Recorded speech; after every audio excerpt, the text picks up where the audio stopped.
Amém, meus irmãos? Salve os irmãos com a paz do Senhor. Ainda de pé, vamos abrir a nossa Bíblia. Evangelho de Marcos, capítulo de número 6. Texto bastante conhecido, mas que e muito nos edifica cada vez que a gente lê. E ainda mais quando, em tempos de crise, de escassez, é aí que esse texto, fala forte aos nossos corações. Vou ler o versículo de número 37, e o texto que nós vamos estar estudando nessa noite vai do versículo 30 ao versículo de número 43. Mas agora nós estarei lendo apenas o versículo de número 37. Marcos 6, 37, diz assim a palavra do Senhor. Ele, porém, respondeu: dei-lhe vocês algo para comer. Amém? Agora a igreja. Ele, toda a igreja lá. Ele.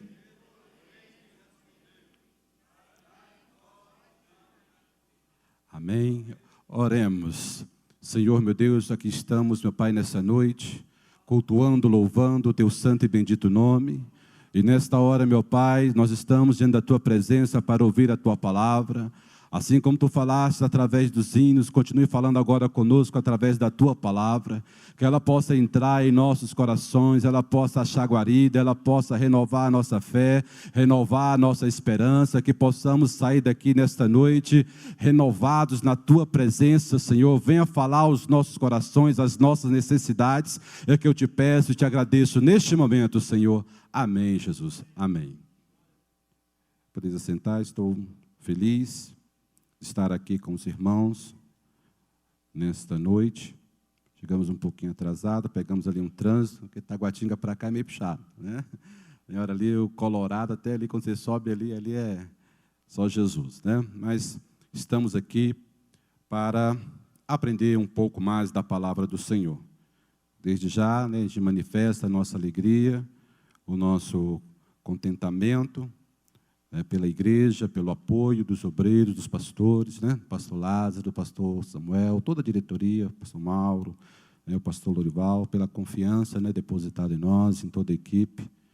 E domingo agora nós estaremos ali, assumindo ali o trabalho, na expectativa e na visão de que Deus tem algo muito bom para realizar naquele lugar. Contando desde já com as orações dos irmãos, com as intercessões, para que a obra do Senhor cresça, e a obra do Senhor desenvolva. Então, estamos bem felizes, toda a equipe, por estarmos aqui na ADS juntamente com os irmãos. Esse texto, ele traz para nós uma reflexão. Mês de agora de janeiro é o mês que se fala sobre chamados, para cumprir uma vocação, ou seja, nós somos chamados para servir.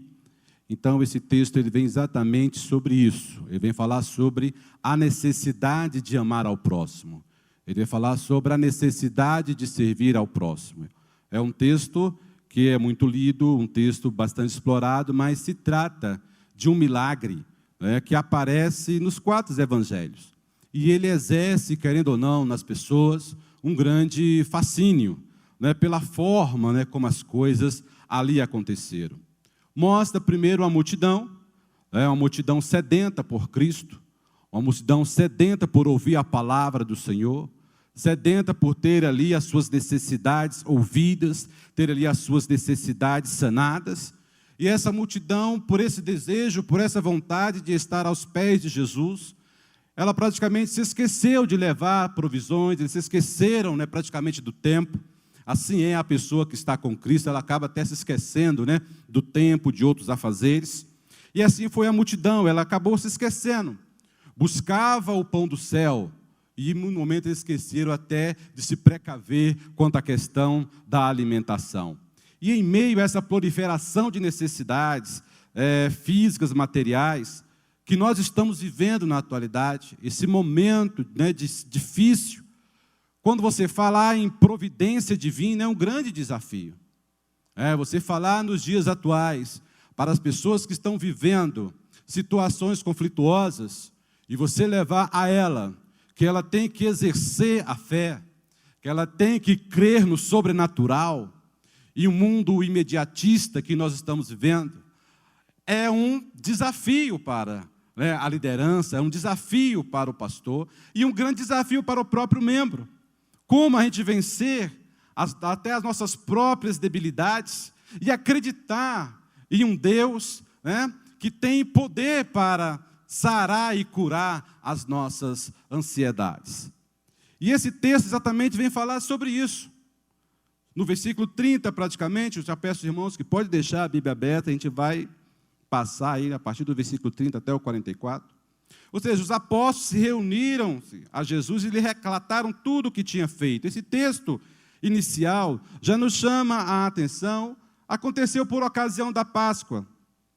Praticamente o que levou Jesus até a procurar ali um repouso, tanto o retorno dos discípulos, dos apóstolos, que se reuniram ali para relatar tudo o que estava acontecendo.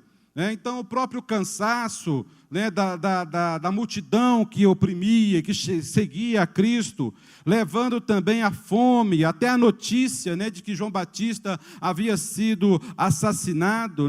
Então, exemplo, o próprio versículo 31 vai dizer, havia muita gente indo e vindo, ao ponto que não terem tempo para comer. E Jesus pegou e falou, lhe disse, venham comigo para um lugar deserto e descansem um pouco. Era um momento em que o próprio Jesus estava procurando um momento de descanso, um momento de repouso. Só que Jesus e o discípulo, indo a um lugar à margem, praticamente ali o mar de Tiberíades, Genezaré, o mar da Galileia, uma multidão seguiu ele. Ele tentando ali fugir, e a multidão ali cercando e descobrindo para onde ele ia, sedenta, por obter para si o alimento, saciar para si a sede. Aproximadamente 5.000 pessoas atraídas pelo milagre. Não eram 5.000 pessoas coagidas, não eram 5.000 pessoas forçadas, eram 5.000 pessoas atraídas pelo poder do Evangelho, atraídas por aquilo que Jesus fazia. E essas pessoas estão motivadas, elas foram atrás de Cristo. E Jesus, no próprio texto, vai dizer, no versículo 32, então eles se afastaram num barco para um lugar deserto, mas muitos dos que ouviram retirar-se, e tendo reconhecido, correram a pé de todas as cidades e chegaram lá antes dele. E isso é interessante, porque muitas vezes quando nós estamos precisando de milagre, chegamos até mais cedo que o porteiro da igreja. Muitas vezes quando a gente está precisando da bênção, a gente chega até mais cedo na igreja, a gente busca, Então eles estavam necessidade, ou seja, eles correram, Jesus está indo para lá, então eles correram e foram até lá, e chegaram, o próprio texto diz que chegaram o quê? Antes de Jesus. E quando Jesus saiu do barco, versículo 34, ele diz que ele viu uma grande multidão, e teve o quê? O que diz o texto? E teve compaixão.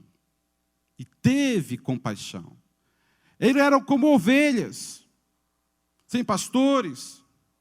Então, por isso que Jesus, mesmo cansado, Jesus mesmo naquela situação que ele estava, ele procurou ali atender aquelas pessoas. Ou seja, ao ver o sofrimento daquelas pessoas, ele dedicou um tempo para aquelas pessoas. Eles tinham necessidades físicas, eles tinham necessidades espirituais, eles tinham fome, eles tinham sede, eles tinham doença. Por isso que Jesus, tendo a consciência daquilo que ele veio fazer, tendo consciência do seu ministério, tendo consciência do seu propósito, ele se dedicou a servir aquelas pessoas. E é interessante que quando essas pessoas se reúnem, e o próprio vai dizer que Jesus moveu-se de grande compaixão, e o versículo 35 vai dizer que já era tarde, e por isso seus discípulos aproximaram dele e disseram, este lugar é deserto e já é tarde. Já anoitecia, era um lugar pouco habitado. E a necessidade de despedir essa multidão, ante a impossibilidade de encontrar comida e repouso, era algo para ser feito imediato. Já era algo para ser feito imediatamente. Só que Jesus, ante essa indagação, dos discípulos que eles fizeram aqui no versículo de número 35. Ele responde a essa pergunta, desafiando os discípulos, para que eles suprissem as necessidades daquelas pessoas.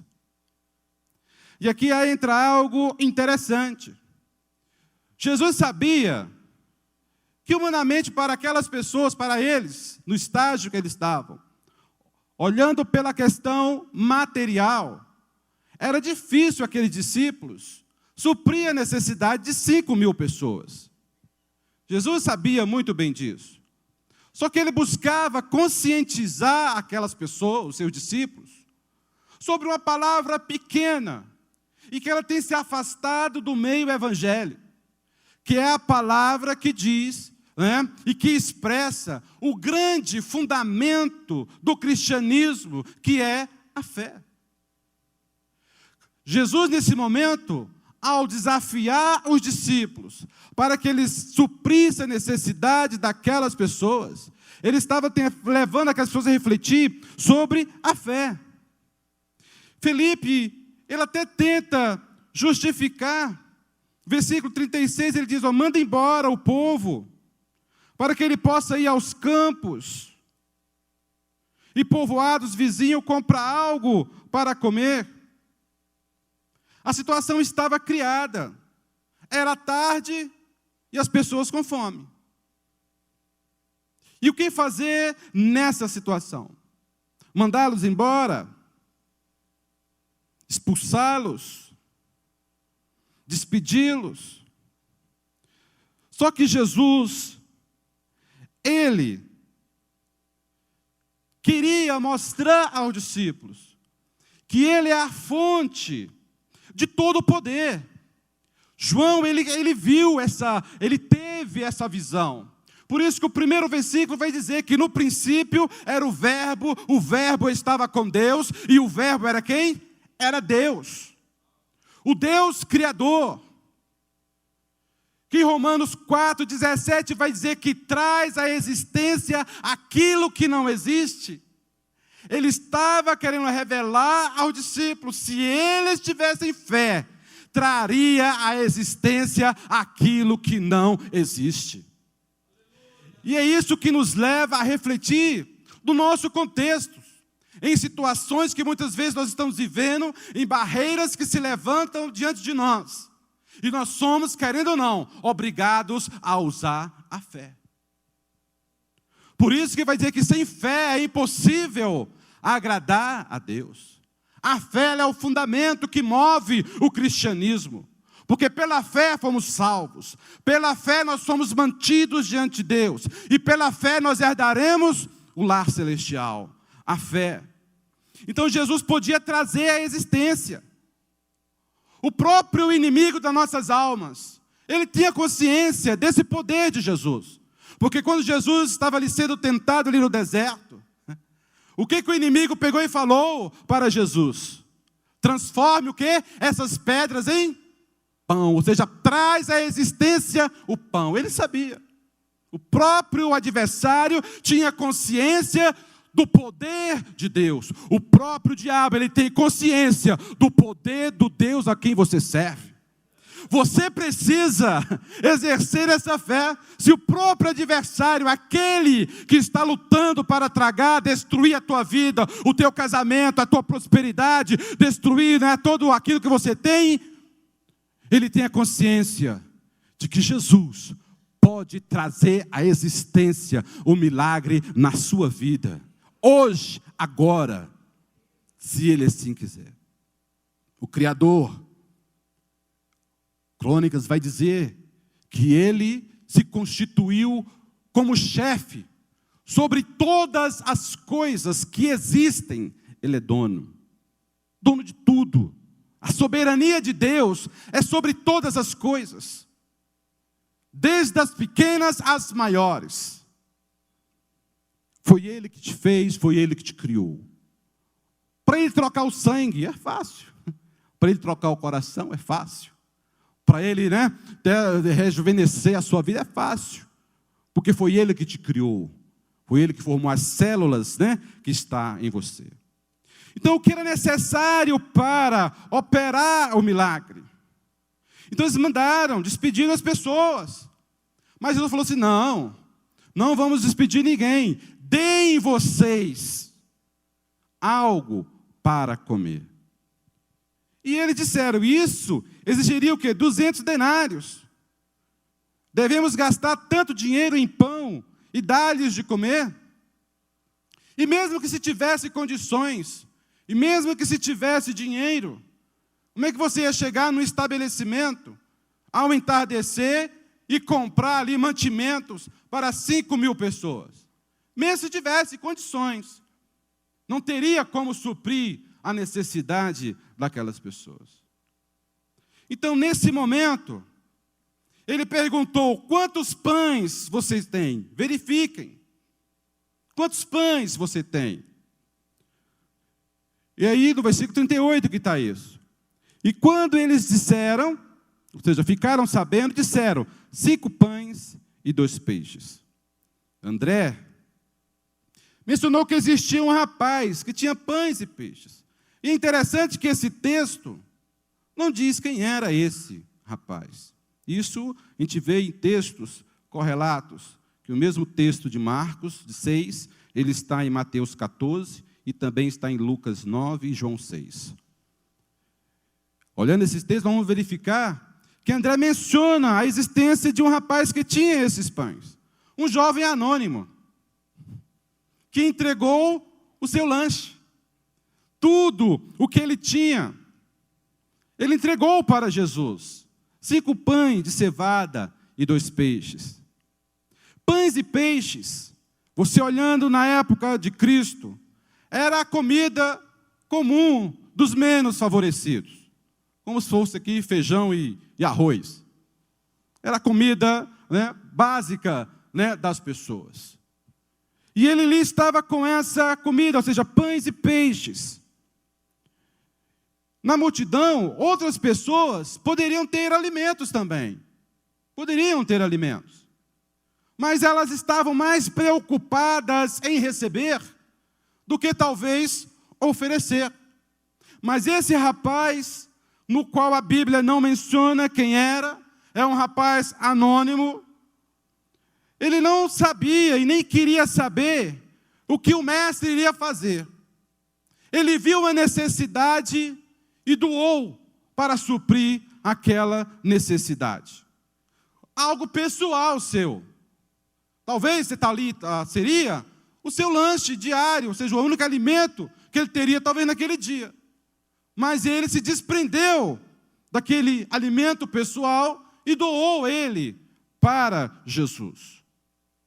E é interessante que os grandes milagres que são realizados, muitas vezes não precisam serem fotografados, muitas vezes filmados, de holofotes. Os grandes milagres, como esse rapaz aqui fez, proporcionou um grande milagre anônimo. Não sabemos quem ele é. O milagre ocorreu porque alguém doou o que tinha para o próximo. Doou o que possuía para o próximo. Ele se importou, ele se constrangeu, ele pensou, não em si, mas ele pensou numa multidão, em pessoas que teriam mais necessidades do que ele. Mais necessidades do que ele. E isso muitas vezes nos faz refletir sobre esse mundo que nós estamos vivendo. Aonde muitas vezes nós já temos o suficiente, mas muitas vezes nós queremos o quê? Mais. Mas nós já temos o suficiente. E esse jovem não pensou em si. Ele não pensou na multidão. Essa multidão é desleixada. Por que eles não fizeram igual eu? E trouxeram alimento? Por que agora aqui eu vou ter que dar o meu alimento para essas pessoas? Exercemos um trabalho, por exemplo, ali no Nordeste, o Rally Missionário, muitas pessoas conhecem. E sofremos um pouco isso, até dentro da igreja, por alguns irmãos, que fecharam a mão para deixar de ajudar o Nordeste, por causa das estatísticas da eleição. Não é? Ou seja, algo que levou, mas eles estão passando fome, é problema deles.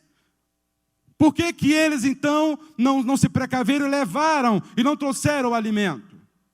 Ele não pensou nisso. Também, ele não culpou Jesus. A culpa é de Jesus, ele que se vire. Foi ele que ficou falando aí demais, aí, o horário passou. Agora ele que se vire aí para cuidar dessa multidão. Isso não é culpa minha, não. Jesus que se vire, isso não é problema meu. O rapaz não pensou nisso. Ele não pensou. Era um coração generoso para doar. E isso é algo que incendeia uma comunidade.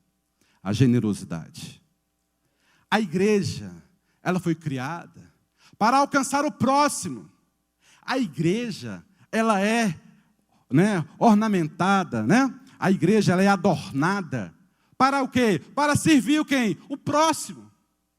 Os dons que são manifestos na igreja, eles são o quê? Para servir o próximo. Tudo aquilo que Deus nos concede, qual é o objetivo? O próximo. Até a salvação, nós fomos salvos porque alguém um dia nos viu como próximo. Alguém um dia te viu como próximo e a palavra chegou a você. E hoje, quantas pessoas são o seu próximo? Quantas pessoas estão ao seu derredor? Precisando de algo que você tem, que você possui. Um coração generoso incendeia uma igreja. Um coração generoso muda a história e a realidade de uma comunidade, de uma cidade, de uma nação. Basta você se predispor em oferecer algo. Mas outras pessoas pensam, mas o que eu vou oferecer? O que eu tenho? Você tem algo especial. Ao nascer, você nasceu com uma identidade única. Você já parou para pensar? Olhe para as suas mãos agora, olhe para as suas mãos. Olhe na ponta aí dos seus dedos. Olhe na ponta dos seus dedos. Você está vendo essas digitais? E mais de 7 bilhões de pessoas nesse planeta. Essa digital é única, ela te identifica. Isso quer dizer que você tem algo específico, de valor, que pode ser oferecido para alcançar alguém. Porque talvez aquilo que você rejeita é o sonho de alguém. Talvez você ache, mas eu estou assim, A minha vida é assim. Talvez essa sua vida é algo que alguém sonha em ter. Talvez aonde você está agora é algo que alguém está chorando para chegar aonde você está agora. Então nós temos algo para fazer. E Jesus operou o milagre quando a multidão passou a depender dele. Versículo 39. Então Jesus ordenou que fizessem todo o povo assentar-se em grupo na grama. Versículo 40. Assim eles se assentaram em grupos de 100 e de 50. Versículo 41. Tomando os 5 pães e os 2 peixes, e olhando para o céu, deu graça e partiu os pães. Em seguida entregou aos seus discípulos, para que servisse ao povo, e também dividiu os 2 peixes e entregou todos eles. Jesus usou o que lhe foi entregue para realizar o milagre. É interessante você olhar na palavra do Senhor. Sempre tem algo pequeno que gera um grande milagre. Uma simples vara abriu o mar vermelho. Uma pequena pedra derrubou o gigante Golias. Não precisa de muita coisa para Deus mostrar que é Deus na sua vida. Não precisa. Se você vasculhar, com certeza você vai encontrar algo. E Deus está interessado nesse algo. esse fruto, porque você é uma árvore plantada nesta terra que vai gerar um fruto de identidade sua. O pastor Mário não vai gerar um fruto com a minha identidade, nem o pastor Lázaro vai gerar um fruto com a identidade do pastor Elias. É frutos diferentes, porque cada um tem um DNA diferente. O que você faz, Deus está esperando que você entregue a Ele. É um fruto específico. Então você tem algo. Quem planta um pé de jabuticaba espera colher melancia? Não. Quem planta jabuticaba quer colher o quê? Jabuticaba. Assim você tem uma sentença na sua vida. E Deus espera ver essa sentença produzindo frutos, gerando. E Jesus usou o que lhe foi entregue para realizar o grande milagre. Enquanto você não colocar o que tem na mão de Deus, será difícil você contemplar um milagre na sua vida. O Salmo que fala sobre a semeadura, Salmo 126, ele vai dizer que a semeadura não é entre cânticos, que a semeadura, ela não ocorre em meios a alaridos de júbilo, de alegria. Ele vai dizer que a semeadura, ela ocorre mediante o que? O choro. É o clamor, é a dor. Igual esse jovem, talvez era o seu alimento. Mas o jovem falou, não, eu posso ficar esse dia sem esse alimento. Mas eu vou o quê? Ajudar o meu próximo. Ele colocou, ele entregou. Sem entrega, meu irmão, não há retorno. É a lei da semeadura. O que vai determinar a prosperidade na sua vida é a quantidade de sementes que você lança. É a quantidade de sementes. Se você lançar pouca semente, você vai colher poucos frutos. Se você lançar muita semente, você vai colher o quê? Muitos frutos. Se você plantar muito amor, você vai colher abundante amor. Se você plantar fé, você vai colher abundante fé. Se você semear na vida do próximo, haverá alguém semeando na sua vida também. É a lei da semeadura, é isso. E o fruto é específico, ele chama a certeza. Se você planta amor, você colhe amor. E para ter bênção financeira, que muitas pessoas desejam ter bênção financeira, sabe qual é a semente da bênção financeira? Você plantar, semear financeiramente. É assim que funciona. Muitos querem, Senhor, acordar em casa, né, e olhar na conta e ter um milagre. A conta lá, né, recheada de valor, alguém depositar um valor lá, recheado na conta. Mas você já depositou na conta de alguém? A semente, ela chama. E esse rapaz aqui, ou seja, sem entrega, não há retorno. Porque é uma palavra, meu irmão, que o céu não é bagunçado, uma palavra interessante. Deus tem compromisso com aquele que tem compromisso o quê? Com Ele, é intimidade, certo? E quando você tem intimidade, Ele te conhece. E a intimidade que Deus tem com você é aquela que vai chegar ao ponto de você nem pedir, Ele te dá. Porque Ele sabe que você é um servo fiel, é um servo que semeia. Porque sabe como é que funciona a roda celestial? Funciona assim, você semeia e alguém semeia na sua vida. Você vai semeando e alguém vai semeando na sua vida. A sua despensa nunca vai faltar, nunca vai estar vazia, porque você vai estar sempre semeando e tem alimento novo. É bênção nova. Deus tem para você milagre novo. Você contar milagre de hoje. Porque tem pessoas que a roda está tão enferrujada que o milagre é de 20, 30 anos atrás. Deus tem milagre novo para a sua vida. Deus tem milagre hoje para a sua vida. E Ele mandou então que a multidão se assentasse em grupos de 150 na grama. O milagre não acontece em meio à desordem. O milagre, ele não acontece em meio à bagunça. Muitas vezes é necessário a gente pôr em ordem a nossa vida. É necessário a gente pôr em ordem o nosso contexto para nós vermos o milagre acontecer. Foi o que Cristo fez, vamos colocar a multidão em ordem. Não era para ser a balbúrdia, o milagre ia acontecer sim, mas estava todo mundo assentado em grupo de 50, em grupo de 100.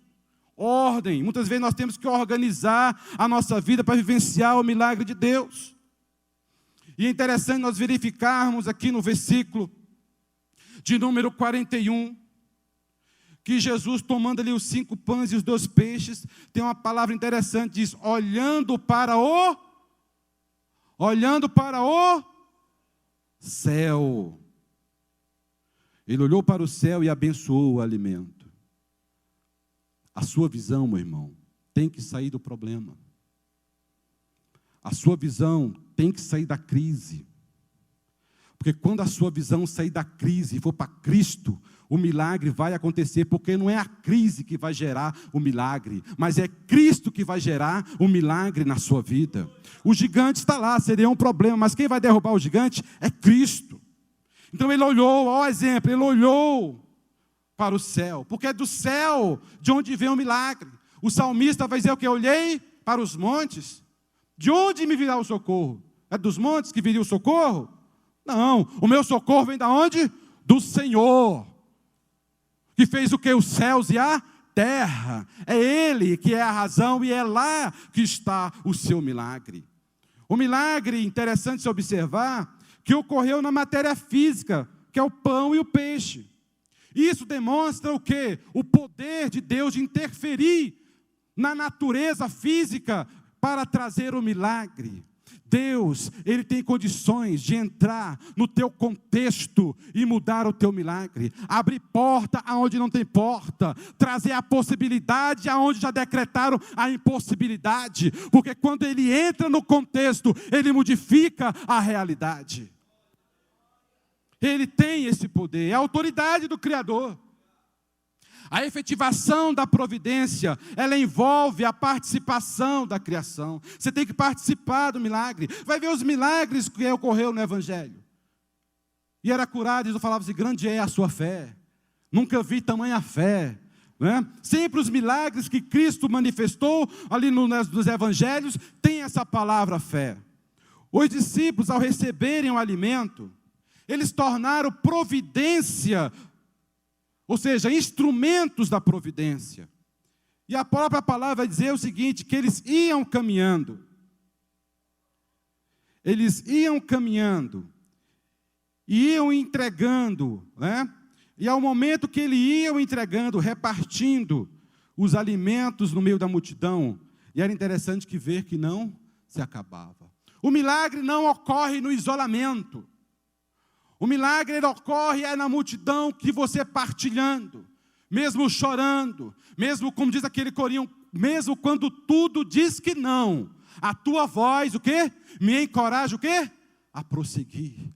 É você ir semeando. O milagre ele ocorre no cotidiano. É você pegando e repartindo a bênção. Sabe por quê? Porque você tem aquilo que sara, aquilo que resolve a fome do mundo. E aquilo que resolve a sede do mundo você já tem. Porque quem é o pão da vida? E responde, quem é o pão da vida? Quem é a água da vida? Você tem condições de saciar a sede e a fome do mundo. Pastor Edivaldo, você sozinho, com Cristo na sua vida, você sozinho tem condições de saciar a fome e a sede do mundo, porque o que está em você é inesgotável, é uma fonte que jorra, é um pão que alimenta, é um pão que nunca acaba. Quanto mais você dá, mais você tem. O seu problema, pastor Edivaldo, é alcançar o mundo. Esse é o problema, pastor Edivaldo, é alcançar o mundo, porque a providência já foi dada. E a providência foi dada para o quê? Para você saciar a fome da onde, irmão? O que você tem é para saciar a fome do mundo. Mas hoje o inimigo ele tem trabalhado na cabeça dos crentes. E os crentes vêm para a igreja para serem saciados. E aí que está o grande paradoxo da atualidade. Você é abençoado. Você é fonte que jorra paz. Você é fonte que jorra alegria. Você é fonte que jorra cura. Você é fonte que jorra bênção. Porque em você está o príncipe da paz, o rei dos reis, o senhor dos senhores, o general de guerra que nunca perdeu a batalha. Você foi chamado para abençoar, porque você já é abençoado, porque a graça do Senhor já está na sua vida. O seu nome está escrito no livro da vida. A promessa do Senhor já está decretada para você. E o projeto de Deus na sua vida não é um projeto de derrota, mas é um projeto de vitória. Porque Ele não nos chama para nós termos ali ficar desiludido. Ele te chama para você viver as bênçãos. Você é filho da promessa. Mas o inimigo ele tem botado, ele tem criado essa nuvem na cabeça de muitas pessoas. E as pessoas, em vez de abençoar, querem ser abençoadas. Eu vou para a igreja para ser abençoado. Você vem aqui, sabe o que é? É para você se encher mais ainda, porque você já é cheio da graça, da unção, da presença do Senhor Jesus. Essa enfermidade, ela não acaba com você, se Deus assim não quiser. Essa crise não vai te destruir, se Deus assim não permitir. Você é promessa de Deus. Então eles iam caminhando e repartindo. Deus quer que você vá repartindo aquilo que você tem. O pouco em suas mãos vai transbordar. Esse é o milagre. Um pouquinho de azeite, um pouquinho de farinha, alimentou o profeta e trouxe o que? Um grande milagre. A multidão comeu pão e peixe até se saciarem. O milagre foi para atender uma necessidade imediata. Versículo 42 ao 44 diz: todos comeram e ficaram me diga o quê? Satisfeitos. Todos foram saciados. Versículo 43. E os discípulos recolheram 12 cestos cheios de pedaços de pão e de peixe. E os que comeram foram 5.000 homens. 5.000 homens. Fora mulheres, crianças. Jesus ordenou que recolhesse a sobra, guardar em cesto.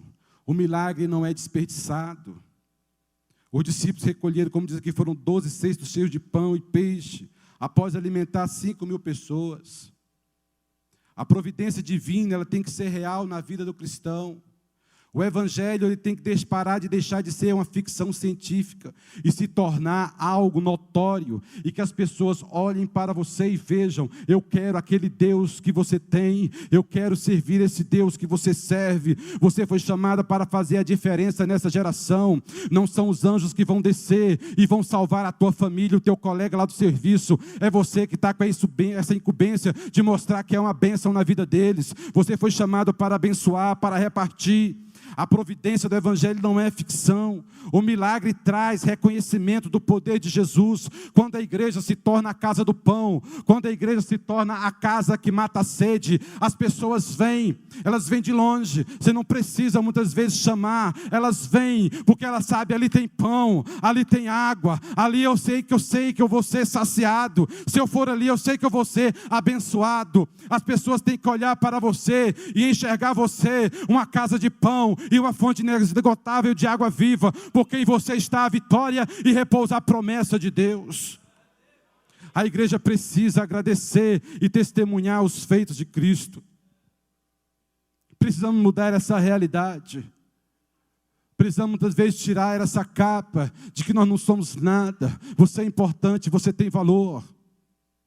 Saiba que em você existe o poder para dar palavra, e a palavra sua valer. Mas isso, a palavra para valer, ela tem que ter fé, ela tem que ter falado em intimidade. Não adianta você verbalizar algo se o seu coração está longe, se a sua alma está longe. Muitas vezes o que impede nós vivenciarmos o milagre não é o poder da palavra, não é que Jesus está com a sua mão estendida, pois a palavra diz que o seu ouvido está o quê? Aberto para o quê? Ouvir o clamor do seu povo, e diz que as suas mãos estão estendidas para o quê? Para abençoar o seu povo. O milagre está para chegar na sua casa. Muitas vezes o empecilho pode ser você, que ainda não se dispôs em servir ao próximo, em amar ao próximo, assim como Cristo te amou. Torne-se casa do pão, torne-se fonte de água viva, e você vai ver o que Deus vai fazer na sua vida. É o ano do voluntariado, é o ano da gente sacudir as poeiras dos nossos pés, é o ano da gente sacudir, a poeira, tirar, desenferrujar o seu talento e você ir a campo, porque é tempo de crente, enquanto você está vivo, é tempo de fazer a obra do Senhor, porque a própria palavra do Senhor diz que aquele que tem chamado, até na velhice, ele vai dar fruto. Então não pense você, que enfermidade não pode te parar, a crise não pode te parar. Faça. Você tem nas suas mãos algo que pode mudar a realidade do mundo. O que nós podemos extrair dessa passagem? Que lições nós podemos retirar disso tudo? Primeiro, ter compaixão dos necessitados. O mundo aí fora está clamando. Satanás não tem brincado de ser Satanás. Ele tem ceifado muitas vidas, tem levado muitas vidas para o inferno. E esse sangue dessa geração vai recair sobre a minha vida e sobre a sua vida. Nós seremos responsáveis por essa geração. E eles estão clamando. Quantas promessas precisam ser cumpridas? Doar o que temos para o Senhor, para que Ele possa utilizar isso ao próximo. Doe seu tempo. Se você não tem dinheiro, doe seu tempo. Doe sua oração, a sua intercessão. Doe a sua oferta. Doe as suas posses. Mas não feche a mão. Jesus está à procura hoje de alguém disposto a dar algo por amor ao próximo. Você está disposto a pagar o preço pelo teu vizinho? Você está disposto a esse ano pagar o preço pelo teu familiar? Pelo teu chefe? Você está disposto esse ano a pagar o preço para que aquele que está ao seu lado seja salvo? A igreja só contemplará o milagre divino quando dispuser o seu coração ao voluntariado e amar ao próximo. Quando colocamos o que nós possuímos na frente, o milagre acontece. Amém, irmãos? Dispõe nessa noite.